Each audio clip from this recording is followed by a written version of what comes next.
Hello there, everybody. Welcome to the Saroy channel. I'm so thrilled you've joined me tonight. It's so lovely to have you with me again. You guys are all so very special. And we're going to get started with a lovely story tonight. It's an Appalachian Bigfoot horror. So let's get started. Dear Sarah, and all your listeners, I'm writing to tell you about my Bigfoot experience that happened to me on the April the 25th, 2019. It was in early spring that I decided to take some leave from my hectic job in New York and book a cabin in the Appalachian Mountains. I really wanted to get away from it all and just take a well-deserved break. I was an unmarried single man at the time, and so holidays for me have always been a struggle, because without having a partner, it did get lonely at times. So I decided a cabin in the wood would be a perfect solution, and it would enable me to go for long walks in the countryside, as well as enjoying the beautiful scenic views, and maybe getting to see some animals in nature, which would be lovely. When I arrived at my beautiful cabin, I was overwhelmed by the magnificent scenic views looking over the Appalachian Mountains and the crisp, beautiful fresh air. My cabin was luxurious and comfortable, and it had large glass windows and huge open fireplaces and comfortable couches. I really knew that I had chosen the perfect setting for my spring break. One of my biggest passions is cooking, but living in New York with all my heavy schedules, I never had time to get creative in the kitchen, so this was the perfect opportunity to let loose on my culinary prowess. One evening I was in the kitchen tossing my fettuccine Alfredo together when I suddenly heard the loudest crashing sound. The only way I can describe it is like hearing a heavy animal, like a rhino, stampeding through the undergrowth. I had the privilege of going on an African safari once, and that is exactly what the noise sounded like. I opened the sliding doors of the wooden cabin and peered out into the mountainous valley, and I could hear no other sounds. On the contrary, everything sounded unusually quiet. This I did think was odd. I was not an experienced country dweller by any means, but it would be hard not to notice that the orchestra of crickets and bird calls had all but ceased. I looked towards the vast acres of woodland that branched over a vast expanse of the valley on the left-hand side of the property in particular. I just had the weirdest gut feeling that something was wrong. I suddenly saw a group of deer bolting through the woods as if they'd been startled by something. They ventured onto the grassy verge that surrounded my cabin and were so close to the glass sliding doors that I could have almost touched them, but not quite. It was exciting for me to have such a spectacular view of a herd of deer, although they all seemed to be on edge about something. I almost got the impression that my wooden cabin had become some kind of a refuge or a sanctuary for them, as odd as that may sound. I glanced towards the woods, and as crazy as it may appear, I thought I saw a monstrous silhouette of a huge, gargantuan creature pacing up and down, with its eyes focusing on my cabin. But I told myself I was only imagining things. It was definitely some kind of predator, I thought, although I just kept telling myself I was wrong. But it just gave me an uneasy feeling of which I cannot explain. That night I went to bed feeling almost as rattled as the deer had been, and I kept wondering what on earth could have made me feel this anxious. I told myself that I was the owner of an overactive imagination, and that it was all in my mind and nothing more.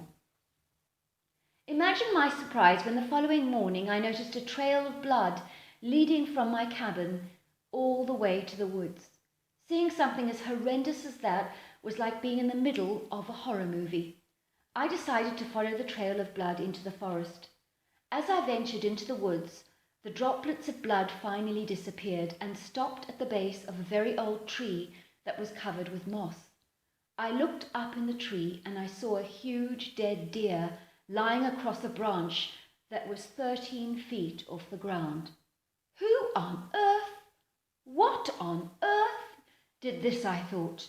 I knew leopards in Africa could take their prey up into trees, but there were no animals in America I knew that could do such a thing. And this had to be done by some hefty animal. But who and what, I thought. It would have to be a hell of a strong creature. I returned back to the cabin and investigated the grassy area around my cabin. And then I saw something strange. It was a massive human footprint in the muddy ground. The only problem was there was no human on this earth that could have a foot that large, unless they were a giant. The footprint was 22 inches, and it scared me half to death, I don't mind telling you. There was some kind of a monster outside the cabin last night, I thought, with a growing sense of disease. At that moment, I saw a very attractive woman walking towards me. She had blonde hair, blue eyes, and a beautiful smile that lit up her whole face. "Hello there," she said, extending her hand to shake mine. "How do you do? I'm Frances," she said.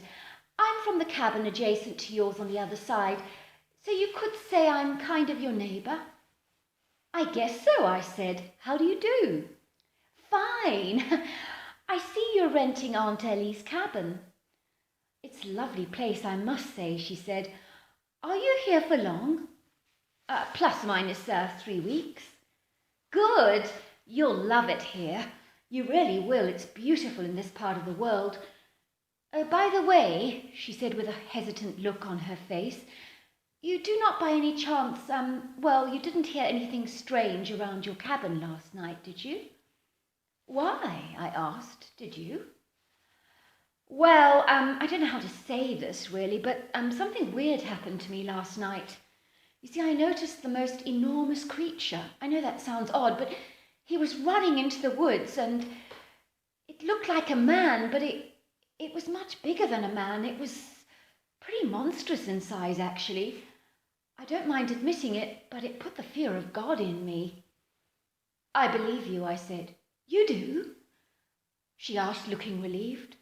I proceeded to tell her all the events over the last couple of days. "Wow," she said, "you've confirmed my worst fears. Something is going on in those woods, and we need to get to the bottom of it, and we need to get to the bottom of it fast, because whatever this thing is, it's scaring the animals half to death, myself included. I have lived here all my life, and I've never seen the woods this quiet or the animals so distressed." I proceeded to show Frances the footprint outside my cabin. She looked up at me in alarm. "Oh, my word, this belongs to a giant," she said, "just like the creature I saw last night. This is making me very apprehensive." I know you're going to think this is very forward of me," she said. "I do not feel safe at the moment with this thing around. You wouldn't mind if I kept at your place in the spare room, of course. I just don't want to be alone with that thing out there." So it was that evening when this beautiful young lady moved into the cabin with me. I don't mind telling you, I was delighted to have the company. "I brought a couple of rifles with me," she said. "Have you ever used a hunting rifle before?" "No, not really," I said, flushing with embarrassment. "Didn't think you would have. You New Yorkers are a different breed," she laughed. "Don't worry, I'll show you how to use it. With that thing out there, you'll need it. We both will. We both need to be armed." "I think we should go in the woods tonight," she said. "As a team, I mean. I just want to find out what this thing is and take it out if possible." "Are you sure that's wise?" I asked. "This thing, whatever it is, could be extremely dangerous." "Could be?" "It is dangerous. I don't want to sit back another day knowing that the animals in the woods are living on fear because of this thing. We need to help them. We need to get rid of this creature, whatever it is." So that evening we both dressed in black and covered our bodies with a blend of mud and charcoal.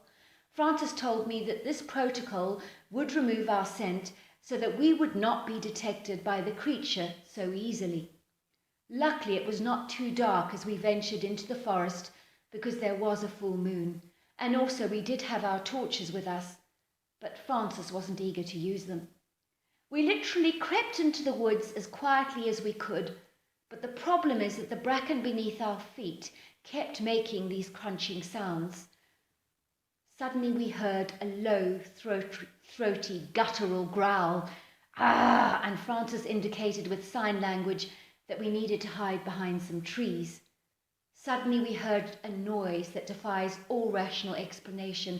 It sounded like a bulldozer was driving through the forest at 1,000 miles an hour, and it literally made the whole wood wobble. Then we saw him, and yes, there are no words on this earth to describe what we saw. It was almost as if King Kong had come alive from the movies and transformed into a real-life physical entity. The creature was over 1,000 pounds, over 10 feet tall, and his whole body was covered with thick black hair that was denser than a poodle's. The creature was bipedal and looked half human and half ape.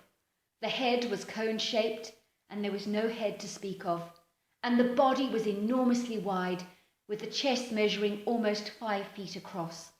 The arms were bulging with excessive muscle and extended beyond the knees, and the legs on this thing were monumentally huge, both in size and strength. Francis and I hid behind the tree, clinging to the trunk as tightly as the moss. I could feel the rapid rise and fall of her heartbeat and could sense her fear. I, on the other hand, refused to believe what I was seeing. I tried to wake myself up from this hideous nightmare. I was sure I was in the middle of a dream, but a nightmare. This just could not be real. But I knew it was. In that second, my whole perception of reality was transformed. Never in my life had I ever been this afraid of anything. Suddenly there was an almighty roar and then a scream, and then I saw Frances being thrown across the shoulder of this massive being, and she was screaming at the top of her lungs. "Kill him! Kill him! You've got to kill him! Kill him now, please! Kill him!" I immediately cocked the revolver and forgot my fear in an instant, realizing that Frances's life lay in my hands. I knew I had to take this thing out. My hands felt like sausages, they were so clumsy, as I pressed down the trigger, and I fired several rounds at the creature. It really did seem as if my bullets were just ricocheting off this creature, but finally a bullet embedded itself in one of his bicep muscles, and he let out a huge scream, and clutching his wounded arm, he dropped Frances onto the ground and ran through the forest, screaming out in agonizing pain. I literally shot out several more rounds after the creature, as he then darted through the woods like a steam engine on full throttle. I rushed over to Frances, wrapped her in my arms in a warm, loving embrace, and I could feel her wet tears rolling down her face. "I can't believe I'm alive," she gasped. "That thing was going to kill me. I know he was. You saved my life tonight. I don't know what I would have done. You rescued me." "It was nothing," I said. "Smell that," I said, suddenly changing the subject. I was feeling increasingly uncomfortable because she was declaring me to be a hero, and I felt nothing of the kind. Frances sniffed her clothes. "It's me. That creature stank like a field of rotting corpses, and the smell is all over my clothes. I need a hot bath now." Frances and I returned to the cabin, and it took us several days and dozens of cups of sweet hot chocolate to get over our harrowing ordeal.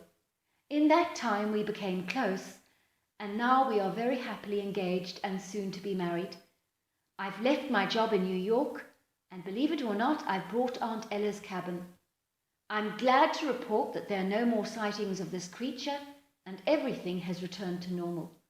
The orchestra of crickets and birdsong has returned, and the deer and the buck out there are no longer anxious anymore. What we saw that night, I will never be sure what it was. It was so surreal, and sometimes I wonder if it was all but a terrible nightmare. But I think it could have been a bigfoot. But then again, I'm not certain of that fact. But one thing I do know is that there are things that go on in the woods that would knock your socks off. And I know what I saw that night was surreal, whatever it was. I hope you enjoyed my story. Thank you so much for that lovely story. Good night to all you viewers. Until next time.